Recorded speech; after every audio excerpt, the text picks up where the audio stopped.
Hey everybody, what's up? It's your girl KYP561. I'm coming in here to talk to you all about tonight's episode of Love and Hip Hop Atlanta. We are in season 9, and this may be episode 6, if I'm not mistaken. All right, so we're just gonna go ahead and jump right into it. The episode opens up with Rashida. She is getting dressed for date night with Kirk. Now, as much as I don't care for Rashida and Kirk, and I think that it's gonna be a while before I am able to see it for them again.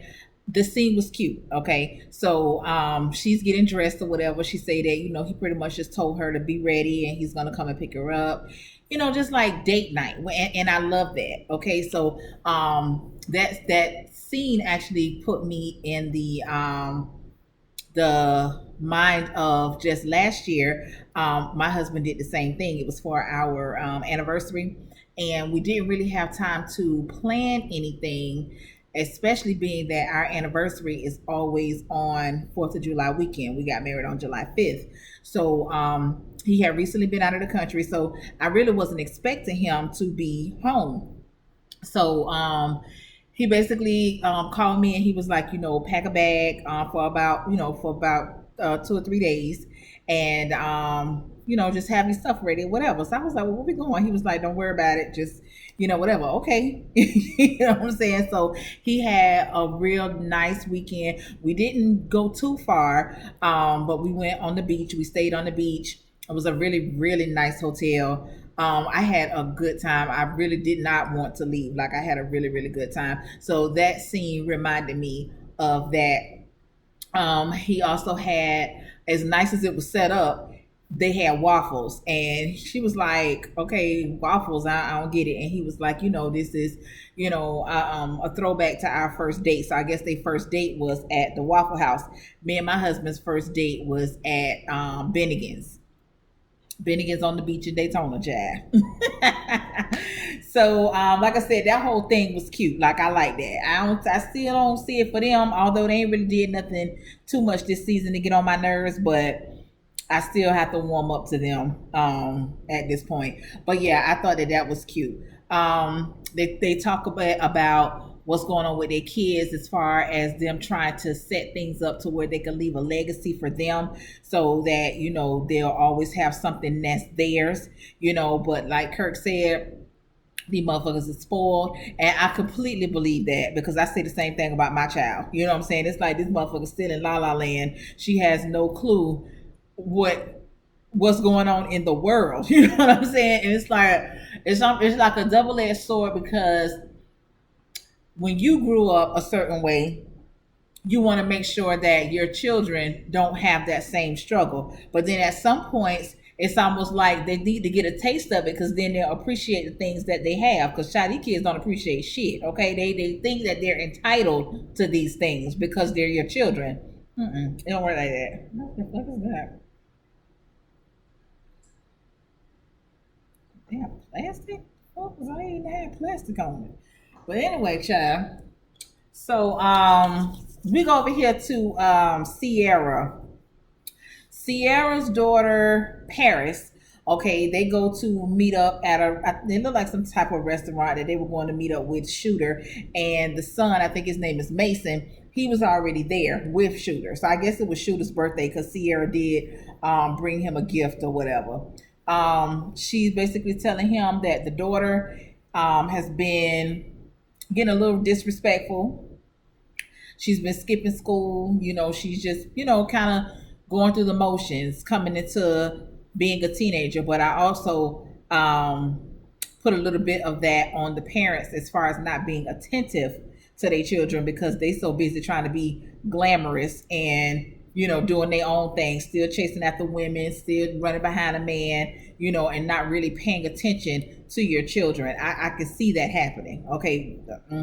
So anyway, the daughter, like I said, she's been skipping school, and the son, I guess he been doing his thing, acting out. Child, he was over there making them faces. I was like, honey, he know he on TV. Okay. So Sierra is saying that she feels like the children are acting out because they aren't together anymore. Sierra and Shooter aren't together anymore. And I was like, now how long It's been since y'all done split up, but it done been at least a good what 2 years, I know, if not three.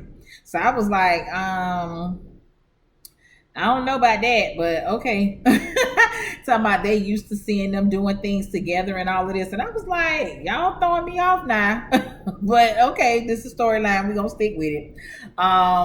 She's basically saying that they need to find a way to at least be friends, and so that they can continue to do things as a family, let the kids see them together, this and that, so on and so forth. Child, like I said, that little Mason was over there, honey. He was like, don't do it. Do not fucking do it. So then we see Jock. Jock is going back into the salon. I don't think that's the same salon as the one that had burnt down. Did that salon burn down or did it just catch on fire? I want to say that salon burnt down. So this must be a new salon. And old girl was like, Jock, what the hell you doing up in here? And he was like, oh, I came to check on my investment. No, nigga, you came there to set the scene. Okay, because that girl said she ain't seen your ass in a year. Okay, then all of a sudden, you coming to check on your investment, but you also got a motherfucker coming up here to shoot a scene. Child, please. So anyway, the person that comes in to shoot the scene was Alexis Sky. Y'all, listen, let me tell y'all something. Alexis Scott told her story and what happened to her as far as the sex trafficking and that sort of thing. Now, I'm well aware of what goes on, with these supposedly all these black girls running away and all this stuff never to be found again. I'm well aware that it's a sex trafficking ring going on around the United States. Okay, and I've looked at the statistics. I haven't looked at statistics in a while, but I do know that Atlanta was really high in the stats. Florida was high in the stats as well, but Atlanta was definitely up there in the rankings. Okay, so I don't think that Alexis is originally from Atlanta, but that's where she is now. And Jock is saying that he wants to draw more attention or more awareness to what's going on because he has 5 daughters, and just to know that this type of thing is happening, and his daughters, I guess now, of course, they're growing up. They're not gonna stay babies forever. He wants to put awareness out there to see what can be done to stop this from happening. So he's talking to Alexis Scott because apparently she had put something on her social media. I don't follow her on her social media. She put something on the social media, basically, telling a little piece of her story. And she says that she's decided to come forth because now she has a daughter, and, maybe her telling her story will help someone else's daughter or help someone else, period, or whatever. So he's having a forum. He said he's doing a forum and he would like for her to be on the panel.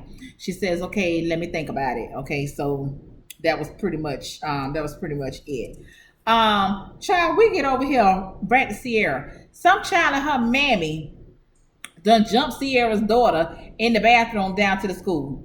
Baby, if Sierra ain't never caught a case before, now you just beat a case on some bullshit, okay? You done beat a case on some bullshit, but baby, if you gonna have me down in the court on some goddamn assault charges, this right here would be a justifiable reason to do that, okay? So apparently, old girl Paris, she must have been beefing with somebody, child, which is part of the issues that she was telling Shoot about. She don't like school, there's too much drama and this and that.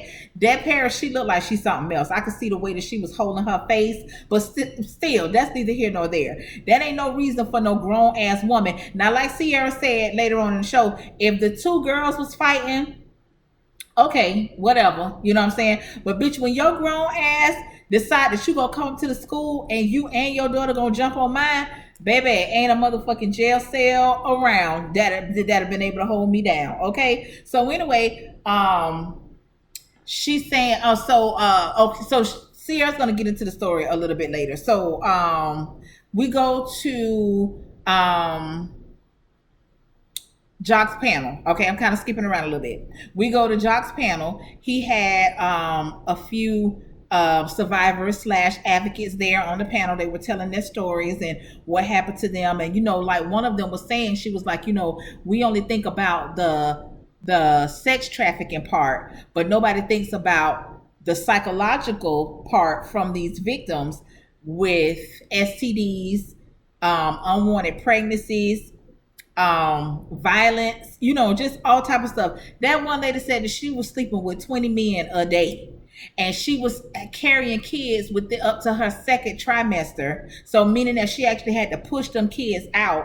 I'm assuming that they may have been put up for adoption, or she may have had, I can't think of the name of that abortion, to where you go into a certain trimester, but they can still give you an abortion or whatever. I can't think of the exact name of it. But and then shortly after that, she back out on the stroll again. You know what I'm saying? And it's not even necessarily on the stroll, because these women, they don't necessarily be streetwalkers.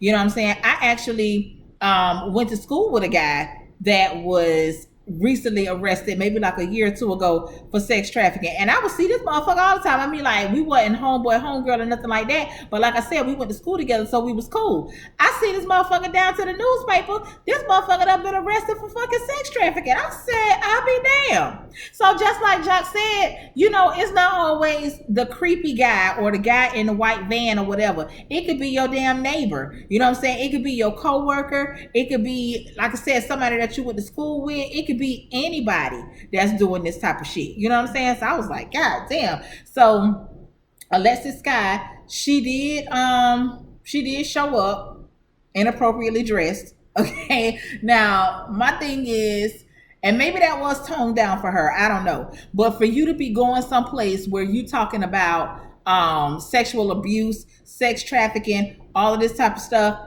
I would think that you wouldn't want to go nowhere with your damn titties hanging out. Okay, now it was a nice outfit. I ain't gonna lie, the outfit was nice. Okay, but it was totally inappropriate for where she was going and why she was going there, especially if she was gonna be one speaking. She's sitting there holding the damn microphone, her ear, her goddamn titty is completely hanging on by a damn nipple, not to fall out that damn jacket. I was like, girl, I know you knew where you was going. These young folks, child, I just can't with them.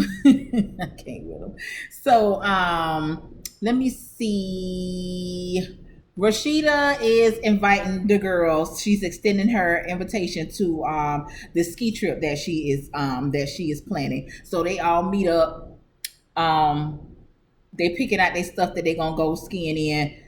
Sierra, you in that cat suit that you had on, girl. You just don't give a damn. You just don't give a damn. And you got the nerve to be damn not me. Come on, man. Like, when is enough enough? And once again, you have a daughter, okay, that's looking at you. You know what I'm saying? And in a sense, a lot of the problems that daughter is probably having is stemming from you being the person, the celebrity, your celebrity. You know what I'm saying? Because a lot of times, other children who are, I ain't gonna say less fortunate, but not as fortunate as you may be, a lot of times they see your mama, they automatically think you live in a certain type of lifestyle, and now they got beef with you. Their mammies is on board because their mammies really got beef with your mama. So, oh, I can't get to the mama, but let me go up here and help my daughter whoop on her daughter's ass. You know what I'm saying? So it's like you really have to walk a fine line, because I have to do it myself. You know what I'm saying? And my daughter is overgrown. That motherfucker's almost 30. Okay, she got a few years to go before she turned 30, but she over 25. So bitch, over 25, the nearest 10, bitch, she 30.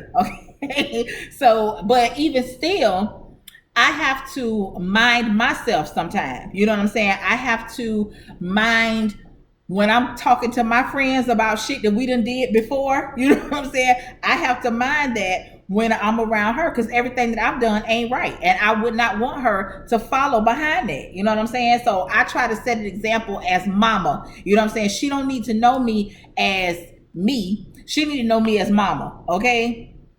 So yeah, I mean, but yeah, Sierra, girl, you in that catsuit, child. I said, oh my Lord, have mercy. Like I said, when you had turned around, I said, bitch, look at them knees. I can't do it. I can't do it. So anyway, so now we find out that her daughter called her. Her daughter called her on the phone. This didn't happen in that same scene, but this is what happened since I'm talking about her. Daughter called her on the phone telling her that the girl and her mama is up there in the back. Now, this whole thing just seemed a little shaky to me. I know that it did happen because I remember hearing about it, and I saw some of like the news clips and stuff like that. But anyway, parents called the mom on the phone. Let me tell you something. If my child would have called me and told me that a motherfucker and her bitch ass mammy is anywhere waiting to do anything to her, girl, when I tell you, I'd have been in my car so goddamn fast. Okay, now I probably wouldn't have got there in time, but bitch, once I would have got there, because when they was talking to Sierra on the news, she was mighty calm for a bitch that go around mushing motherfuckers in the face and doing this and slinging her purse and doing all of that. Cause baby, I wouldn't have had time to talk to no goddamn news, media, nobody, unless I'm talking to their ass from the back of the goddamn police car. Okay, so anyway, child. She say she tells the daughter to put the mama on the phone and then talking about girl, what's going on? I said no, bitch, what the fuck is you doing up there? You know what I'm saying? Like what the fuck's going on? You know what I'm saying? I was like, child, you people pick and choose who y'all want to jump bad with and do this and XYZ. But when real life shit happen, now you want to be the damn adult parent. No, bitch, I'm finna get on what you on. You know what I'm saying? I'm finna get on what you on. Period. Okay. So let me see. What else happened? I don't know, but side note, Carly, your ass, what have you done? What have you done?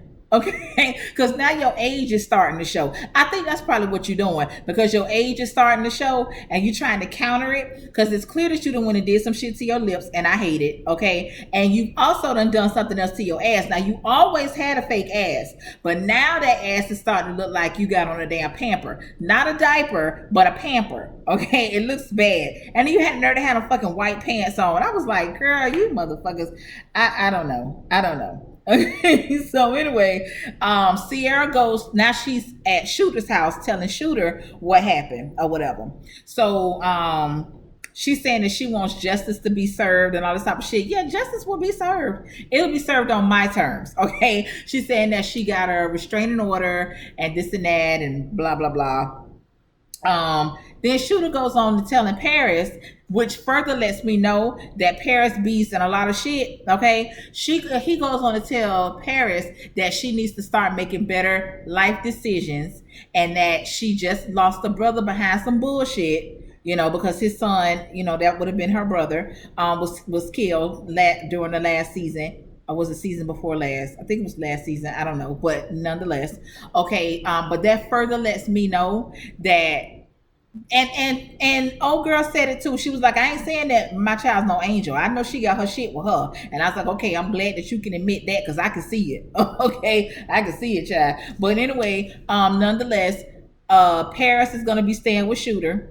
Mainly so Sierra can go on the ski trip. I don't give a damn what nobody say. Okay. And that shit was like right on time. Okay. I mean, not to say that she was glad that happened, but that shit was right on time. Okay. Now we go over here to let me make sure. Okay, so now we go back over here to Rashida and Kirk. So Kirk's son was arrested. His oldest son was arrested on a gun charge and a drug possession charge.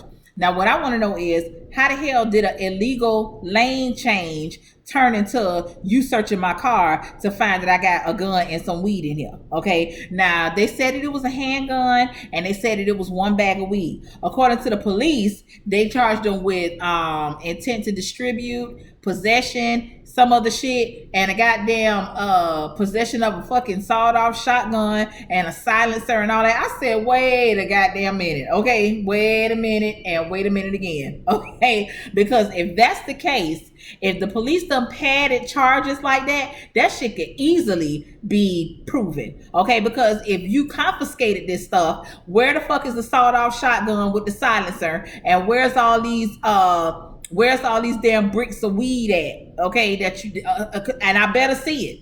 Okay, now Rashida said that it was Kirk's son and another and a female in the car that also works at the bistro or whatever. Supposedly they was out running errands. Okay, so even if you was out running errands, what you got a gun in the car for a period? I don't give a fuck if it was a shotgun or not. What you got a gun for a period? However, like I said, how the fuck did an illegal lane change? Bitch, that's just a damn traffic citation. Where the fuck we get to you searching my goddamn car? Now, the car probably did smell like weed, which if that's the case, that does give them probable cause to search the car.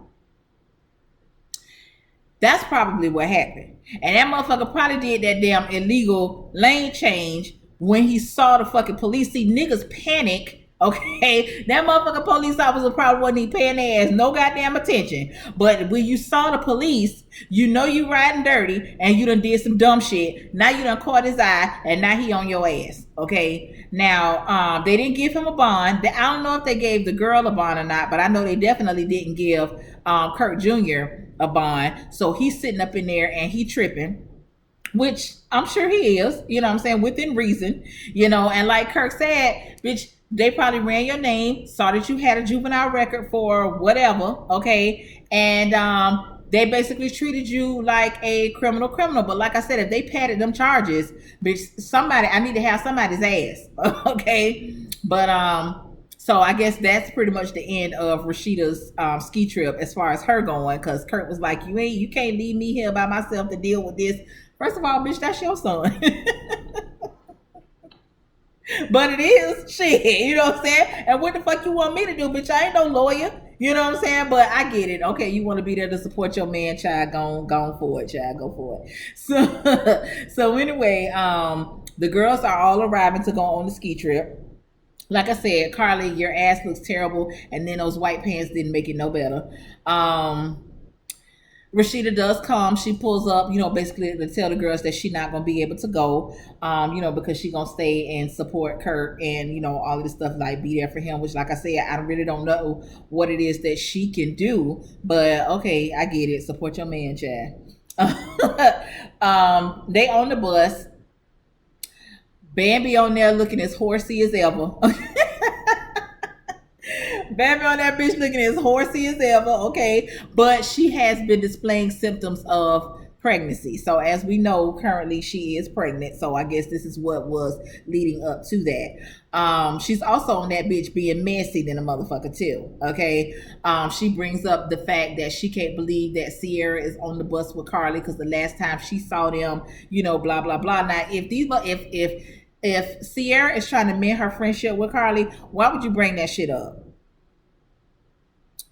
Anyway, now I do agree with Carly. Okay, now if that shit happened to my daughter, I'm not taking no motherfucking vacations. First of all, I ain't gonna be able to take no vacation because bitch, I'm gonna be in jail.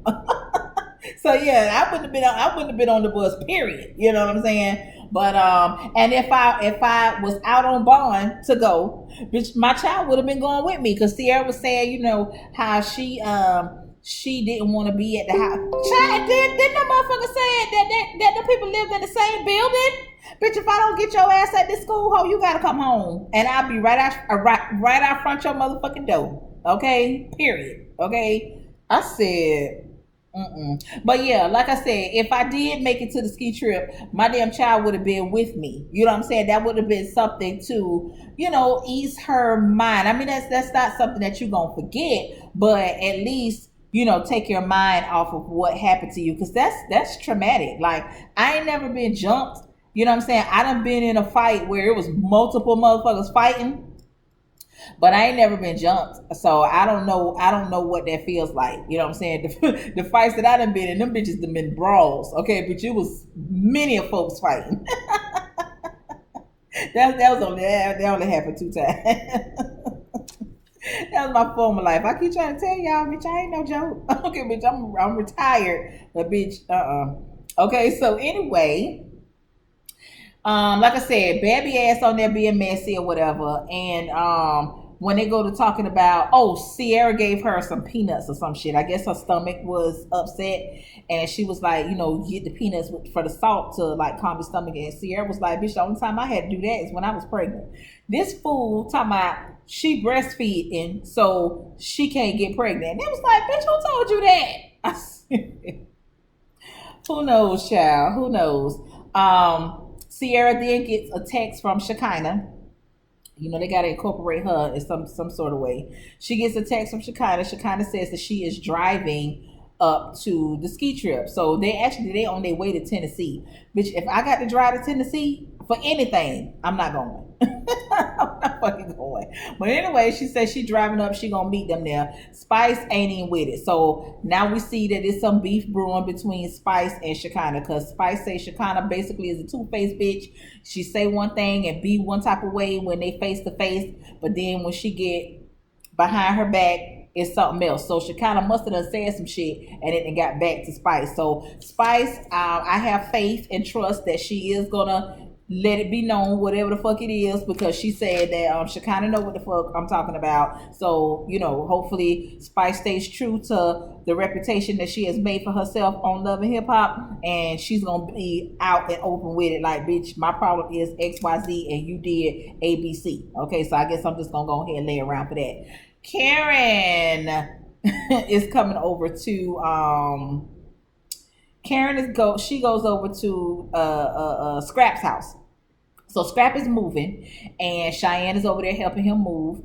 He says that now because he has custody of his boys and because he has his nephews all the time, he needs a bigger place. So they're in the process of moving or whatever. Karen shows up. Karen pulls out her goddamn blood pressure machine, takes her damn blood pressure. Bitch, the numbers on that blood pressure, your ass should have went immediately to the goddamn emergency room, okay? Because those are stroke out numbers, okay? Your damn bottom number was 124. Are you fucking kidding me? And you still sitting over here talking to this damn girl about a goddamn phone bill? Bitch, you better be down to the goddamn emergency room some damn well immediately, okay?